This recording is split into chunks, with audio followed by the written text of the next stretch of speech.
नमस्कार, जय जोहार। साथियों, बड़ा ही ज्वलंत मुद्दा है आज हमारे सामने, देवरिया हत्याकांड। इस हत्याकांड में एक तरफ सरकार एक पक्षीय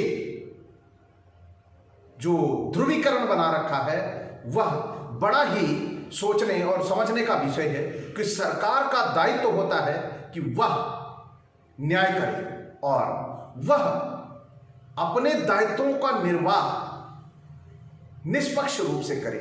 लेकिन आज आप देख रहे हैं कि किस तरह यादव परिवार के घर को गिराने की तैयारियां चल रही हैं, उसको तरह तरह से मानसिक प्रताड़ना देने की तैयारियां चल रही हैं।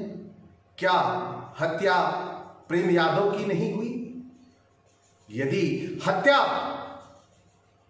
उधर सत्य प्रकाश दुबे के परिवार की हुई है, तो इधर प्रथम दृष्टया हत्या प्रेम यादव की भी हुई है। तो इस हत्या में सबसे बड़ा देखने वाला ये मुद्दा सामने आता है कि हत्या प्रथम दृष्टया किसने की। तो यहां पर आज हम चर्चा करेंगे हमारे न्याय व्यवस्था की, न्याय प्रणाली की।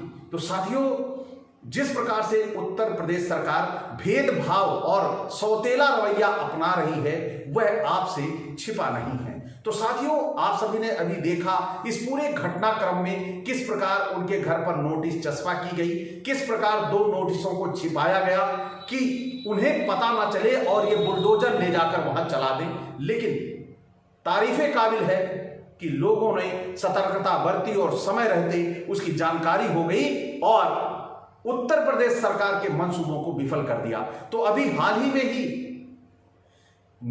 जो नपत कराई गई, पूरे एसडीएम और पूरा प्रशासन अमला था वहां पर, वो नपत कराई गई और वह भूमि पूरा उनका प्रयास था कि उस भूमि को सरकारी भूमि दिखाना। लेकिन यहां पर मैं बात करूंगा, आप सभी का ध्यान ये आकृष्ट करूंगा कि उत्तर प्रदेश के 75% जो गांव के लोग रहते हैं, उनकी सभी की भूमि बंजर के घरों, बंजर जमीन पर ही उनके घर या परती पर ही उनके घर पाए जाएंगे। किसी की कोई अपनी रजिस्टर्ड संपत्ति नहीं है, सभी के घर इसी प्रकार बने हैं। तो उत्तर प्रदेश सरकार एक तरफ से उत्तर प्रदेश के वासियों के या गांव में जितने भी घर बने हैं, उन घरों को गिराने का काम क्यों नहीं शुरू कर देती?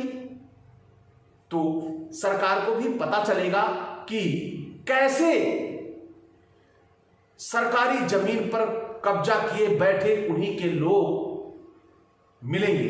तो साथियों, आज हम बात करेंगे यहां पर कि कैसे हत्या भी हमारी और सजा भी हमारी के विषय में। तो आज ये जो हत्या हमारी हुई है, यानी प्रेम प्रकाश की हत्या हुई है, इस हत्या में हत्यारे कौन थे, प्रतिकार के रूप में हत्या किसने की और सजा किसे मिलनी चाहिए, प्रथम दृष्टया इस पे आपका ध्यान आकृष्ट कराऊंगा। जैसे मैंने कहा कि हत्या भी हमारी और सजा भी हमारी, यह अब नहीं चलने वाला है। अभी इस घटनाक्रम में हम देखते हैं प्रेम प्रकाश यादव को बुलाया जाता है और बुलाकर पीठ पीछे से उनके ऊपर वार कर दिया जाता है और उनकी हत्या हो जाती है। इस प्रतिकार स्वरूप गांव के सभी लोग, यानी इसमें उनका जो ड्राइवर होता है, वह ड्राइवर भी शामिल होता है, जिसका नाम नवनाथ मिश्रा होता है। नवनाथ मिश्रा को जब पता चलता है कि उनके मालिक की हत्या हो चुकी है, तो वह अपना आपा खो देता है और गांव वालों में एक नहीं, गांव वालों में 12 ब्राह्मण शामिल होते हैं नवनाथ मिश्रा के साथ। अब नवनाथ मिश्रा ही नहीं, मिश्रा देखिए, मिश्रा अकेले थे, लेकिन उनके साथ तिवारी दुबे भी शामिल थे। तो आप यहां पे देख सकते हैं कि कैसे एक व्यक्ति के हत्या के प्रतिकार, यानी यहां पर जो प्रेम यादव थे, लोगों के दिलों में कितना घर बनाए हुए थे, कितना उनके बीच में उनके इतना बड़ा महत्व था कि प्रेम यादव के लिए ब्राह्मणों ने यह निर्णय ले लिया कि नहीं, सत्य प्रकाश दुबे ने गलत किया है और इसके परिवार को साफ कर दिया। तो यह प्रथम दृष्टया यहां पे देखने में आया है कि प्रतिकार जिसने किया है, आप उस प्रतिकार करने वालों के घरों के बारे में क्या निर्णय लिया है उत्तर प्रदेश सरकार ने। लेकिन यहां पर हत्या जिसकी हुई है, उसी हत्या के व्यक्ति को दोषी बना दिया गया। यानी क्या सत्य प्रकाश के परिवार ने प्रेम यादव का एनकाउंटर किया है? सत्य प्रकाश दुबे का जो परिवार है, क्या वह सरकार का परिवार है? वो जिसको मारेगा और जिसको वो मार देगा वो अपराधी सिद्ध हो जाएगा? यह अन्याय उत्तर प्रदेश सरकार क्यों कर रही है? एक पक्षीय न्याय क्यों कर रही है? वह दोगलापन और दोहरापन क्यों अपना रही है? इसके पीछे का कारण क्या है? तो इसी कारण को समझने के लिए यदि उत्तर प्रदेश सरकार न्याय नहीं करती है तो निश्चित तौर पर न्याय पाने के लिए हमें आंदोलन करना होगा, और यह आंदोलन राष्ट्रव्यापी आंदोलन होगा कि हत्या भी हमारी और सजा भी हमारी। यानी हमारी हत्या भी होती है और हमारे परिवार को सजा भी मिलती है। यह कहां का न्याय है? अगर प्रतिकार स्वरूप पूरे गांव ने निर्णय लिया है कि वह प्रतिकार पूरे गांव ने जाकर किया है, सारे के सारे ब्राह्मण 12 के ब्राह्मण ये दोषी नहीं हो सकते हैं। ये दोषी नहीं हो सकते हैं क्योंकि उन्होंने प्रतिकार स्वरूप ये निर्णय लिया है। वह एक सज्जन व्यक्ति था जिसे आज पूरा का पूरा भाजपा का अमला भूमाफिया साबित करने में लगा है। उसे पूरा का पूरा ये जितने हत्या में शामिल लोग हैं, ये पूरे के पूरे बयां कर रहे हैं किसी एक जाति के लोग नहीं हैं।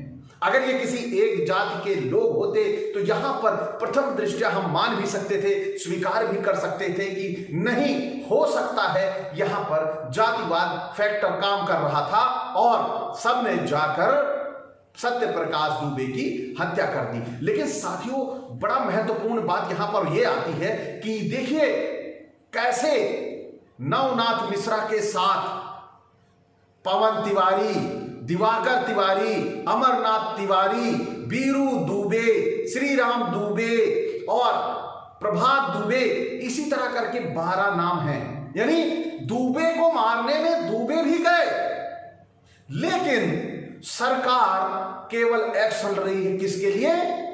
केवल जिसकी हत्या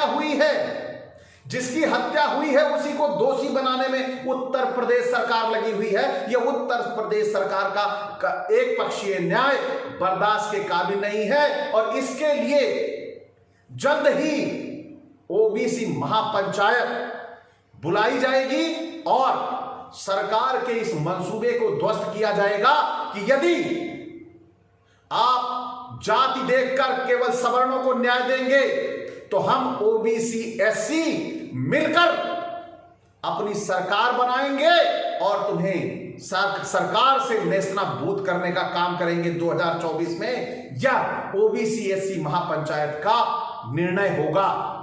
तो साथियों, आप सभी से आग्रह, जहां तक यह संदेश पहुंचे वहां तक यह संदेश पहुंचाइए, क्योंकि आज हमारे उत्तर प्रदेश में आप शाहजहांपुर ले लीजिए, कानपुर ले लीजिए, सुल्तानपुर ले लीजिए, रायबरेली ले लीजिए, जिस तरह हमारे मौर्य साहब भाइयों का कत्ल हुआ और यहां पर विश्वकर्मा जी का कत्ल हुआ और रायबरेली में प्रजापति जी का कत्ल हुआ, इसी तरह से लगातार पिछले एक हफ्ते से चलता आ रहा है। लगातार ओबीसी एससी के लोगों की हत्या की जा रही है। तो हम लोगों को अब यह निर्णय लेना ही होगा और इस आतताई सरकार को सबक सिखाना होगा कि अब हम खामोश और चुप नहीं बैठेंगे और सबक सिखा के रहेंगे। तो साथियों, जल्द ही इसका निर्णय डेट का और उस दिनांक का निर्धारण कर लिया जाएगा। ओबीसी महापंचायत कब है, यह एकजुटता का संदेश हमें इस सरकार को देना होगा, जिससे हम अपने लोगों को सुरक्षित और संरक्षित कर पाएंगे। इसी के साथ आपसे मैं विदा चाहूंगा। नमस्कार, जय जोहार। कि आप सभी करबद्ध निवेदन है कि आप सभी ओबीसी एससी महापंचायत में अपनी भागीदारी अवश्य सुनिश्चित करें। नमस्कार, जय जोहार।